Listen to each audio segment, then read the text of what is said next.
This is the Black Commentary Podcast. Today we're going to be talking about why endorsing political candidates doesn't matter to voters in elections anymore.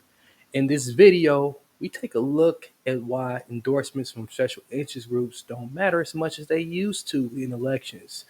We just had the midterm elections, and we explore how voters are becoming more savvy and independent based upon this, and why they're more likely to make up their own minds about who to vote for, despite the Donald Trump effect and the Barack Obama effect.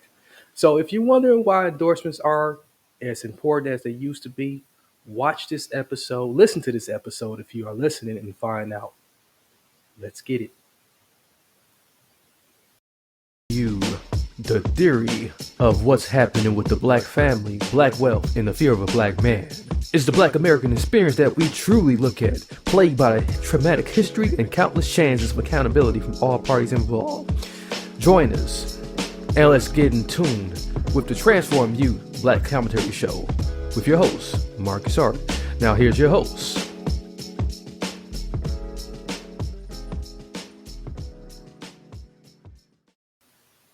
Welcome back to the Black Commentary Podcast Show. Once again, I'm your host, Marcus Hart. Follow us on Facebook at Transform You Live. Just do a quick search at for the Transform You Media Network. That's the media broadcast network station that we are associated with.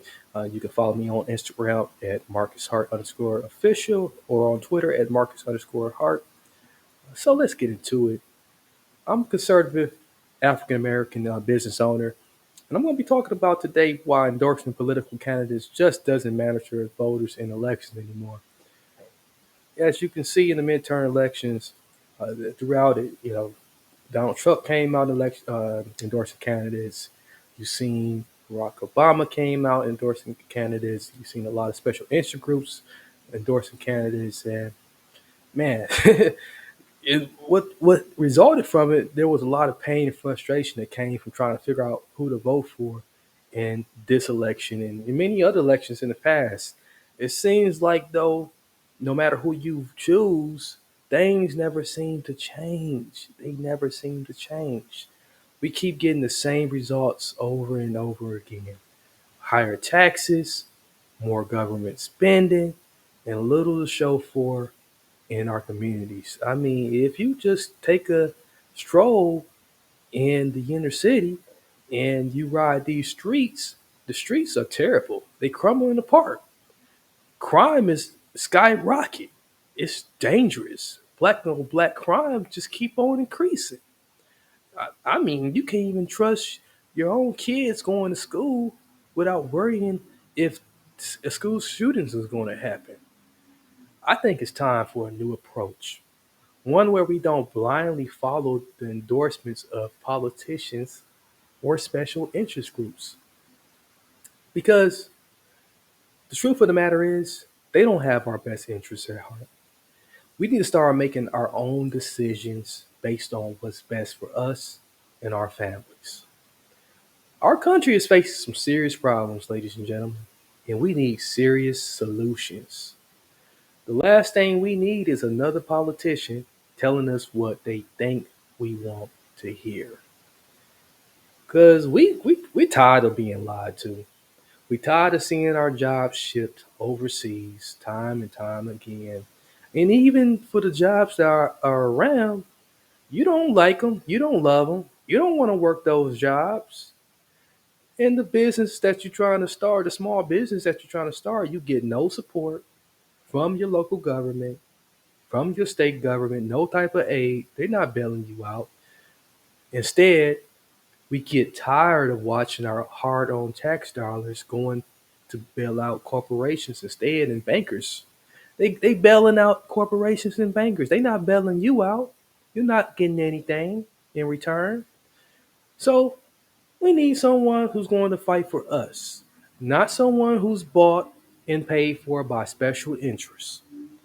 So what's the solution? I'm glad you asked. Research. You have to research.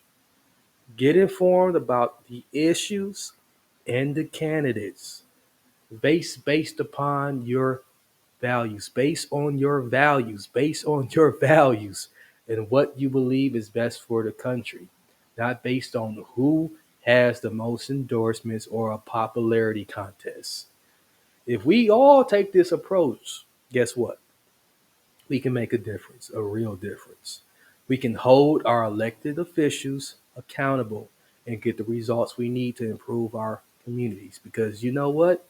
They put these issues, these same issues that we may be interested in, on their websites. They speak them out of their mouth, and we can double back and say, hey, you had that same issue on your website in your campaign speeches, and I think it's about time you live up to it.